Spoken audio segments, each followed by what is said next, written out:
Hey everyone, so I'd like to talk about my latest article on Forbes Coaches Council. A while ago, a lot of coaches have asked me, say, Jedi, have you talked about Ikigai? What are your thoughts around Ikigai? And this concept of Ikigai goes beyond what words can fully express. And I'd like to caution a lot of our listeners and audience out there that we come across different concepts along the years as we grow and develop as a coach. And sometimes it's really important for us to go back to the roots of where these concepts come about.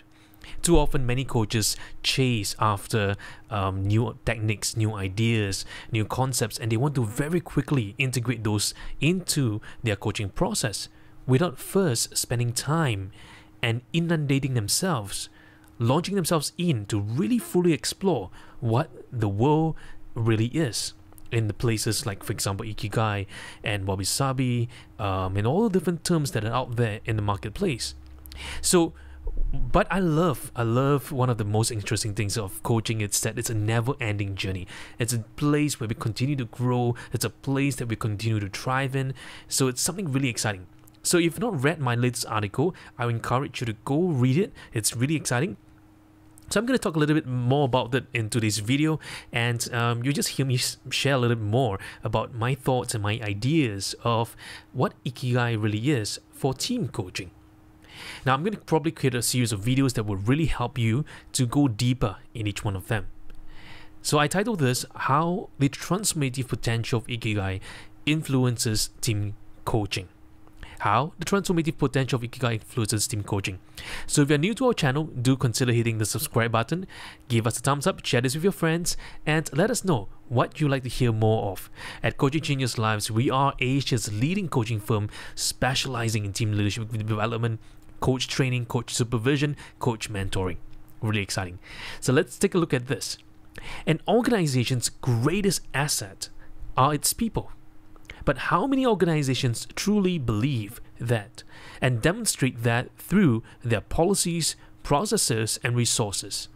When leaders coach their team, or when organizations engage external coaches, do they coach the problems at hand, the performance challenges, or are they coaching the person and individual team members?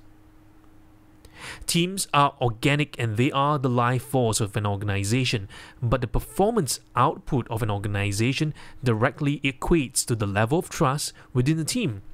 Too often, we have been too entrenched in wanting to achieve results and the outcome at the cost of using team members.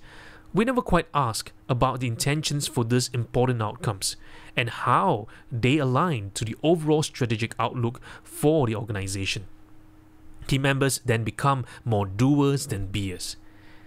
So at the onset, one of the interesting things that I like to challenge our thoughts are that too often in the team coaching process, we are really focused on getting the job done, getting the next thing done, getting the do, the task, the next thing to do. One of the key things is how are we looking at these things? How are we framing these things? Are we looking at them just from a singular perspective, or are we looking at them from a more global perspective? Are we looking at them from a place where we can grow further, or are we quite narrow in our approach to this? So when we are leaders are coaches, right? In this generation, I always encourage leaders to take up coaching skills because leaders have to be coaches in this new economy. When we consider the volatility, the uncertainty that's out there in the world, and with a more distributed workforce, there's an increasing need for leaders to be coaches, to be engaging the team. It's no longer just letting the team just to survive by itself, because if you leave things by chance, you're never going to create a successful organization. Success, or the success of a team, it's deliberate planning, deliberate actioning, and deliberate with intention, helping the teams grow.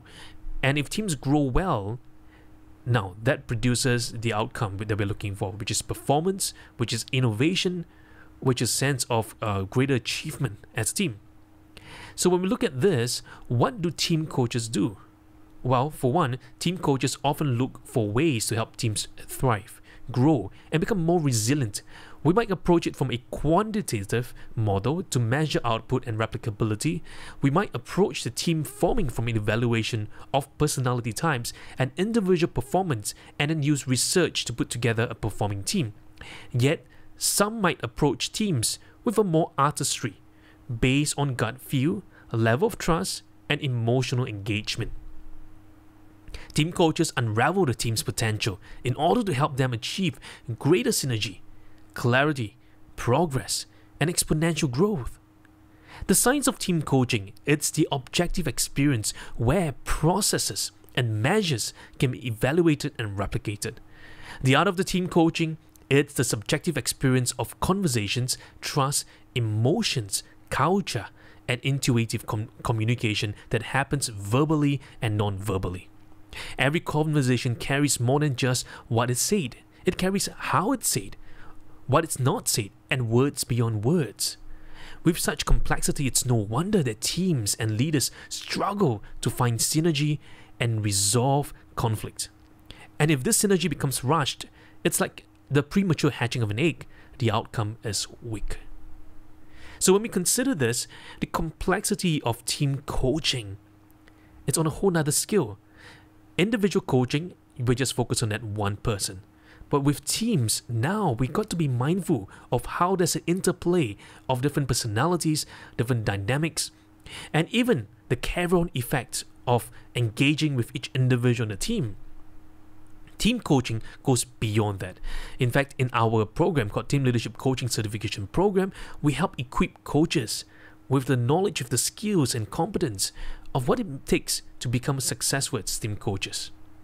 So we might approach sometimes in the process, really focusing on the outcome. But what is also important is that we got to trust our gut feel in that moment as well. We got to utilize that. And notice this, I say this, that the art of team coaching is the subjective experience of conversation. The art of coaching is the subjective experience. Why is that so? Well, because each individual in the team experience your communication with them very differently. They are receiving a perception of you. They're experiencing a perception of you. So as such, one of the interesting things as well is for us to consider that in the line of conversation, there's trust building that's happening in that moment. And trust building happens all throughout the conversation, before the start, during the conversation, and even after. The sense of emotion, culture building, intuitive communication flow happens at every single moment. There's a sense of refinement of perception, perspectives that's happening in that conversation flow. So sometimes one of the things that I had noticed a lot of coaches like to do is to rush the conversation. The sense of rushing the conversation might cause the conversation to experience premature breaks. So I give you an idea here. When I say rushed, I don't mean having to spend lots of time on it. No, time is isolated from a sense of being rushed. I can have a 5-minute conversation, but a conversation doesn't feel rushed. I can have a 30-minute conversation, and the conversation can feel rushed. I can even have a 2-hour conversation, but yet it feels very rushed. Why? Because it's the way that you carry the conversation. The team coach sets, it's like the thermostat in that room. He sets the thermostat, the temperature, and everyone just rise up to that level. So how do we coach teams?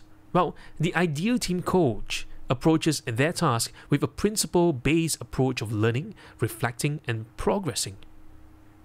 Learning, reflecting, and progressing. They can adopt the philosophy of Ikigai to create more conversations, harmony, synergy, and meaning. Ikigai is the Japanese philosophy of being. There isn't a comparative and equivalent in any other language. In fact, the English words to try to describe Ikigai pales in comparison of the full manifestation of what Ikigai really is. To live Ikigai, it's to be. What does it mean to be? Well, words cannot fully describe that. This concept is not bounded by a framework or a set of guidelines, but it exists in a higher plane of learning, reflecting, and harmony. This synergy that's happening in those moments are going to be critical when we consider this facet. So too often when people think about Ikigai, they think it's a concept, it's a new approach, or it's a new technique. No, it's not a concept, it's not an approach, it's not a technique. It's beyond that. We could say the closest comparison, it's a sense of philosophy, the way of living. So I like to call this the way of living, the way of life. And today, we see the proliferation of Ikigai being adopted across the western part of the world with Venn diagrams, steps, ways, sequences, processes, and speakers who try to explain it in simpler terms or often give a misleading meaning to what Ikigai really is. However, these explanations and diagrams are often wrong. The philosophy of Ikigai transcends what we can visualize, and even words don't fully capture the beauty and the extent of what Ikigai truly is. And this is why the concept of Ikigai is critical today for teams, leaders, and organizations. We have become so accustomed to looking for shortcuts, steps, guides, frameworks, models, solutions, but never quite pause, ruminate, and ask what the real problem is. What is the reason for our very existence as a team, as an organization, as the leader? This is something for us to consider as we explore the different facets of life. So it is with this lens that I want us to consider that this journey of Ikigai, it's the discovery process. It's an ongoing journey. It's not a point. It's not something that we can make up with several diagrams that put the places together. It's not steps as well. It's an experience to be experienced. It's what goes beyond words. But I'd like for us to consider 3 different facets here today. We'll talk about learning, reflecting, and progressing. Learning. The transformative impact shouldn't be rushed. Too often leaders and teams want to rush towards a quick, easy solutions and forgetting that it's not the solutions, it's that solutioning. To get to a solution is pretty easy. Just find several ways of approaches and you will arrive at a solution. But then, when a new situation arises, when a new problem arises, then we're kind of stuck again because we never quite understood the solutioning process. So when the next challenge arises, the team members are lost. They look to the leader and they're lost again. So however, creativity and innovations are not time bound. It is not the time spent on it that matters. It is recognizing the seasons of development it is in. And transformation happens when leaders are sensitive and calibrate to that process of the team to shape toward productivity. Transformation is also a learning process with feedback and feed forward, coupled with a sense of active experimentation. The team's realization of its potential and how that can be leveraged to each member's capability is what forms the synergistic concept of Ikigai. Number 2, reflection. I love this part.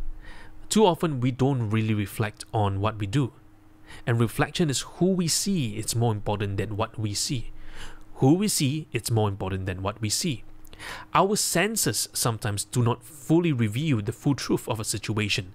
Like the story of a blind man who touched different parts of the elephant, each seeing an individual part of the elephant but none seeing the whole. In Ikigai, reflection happens constantly.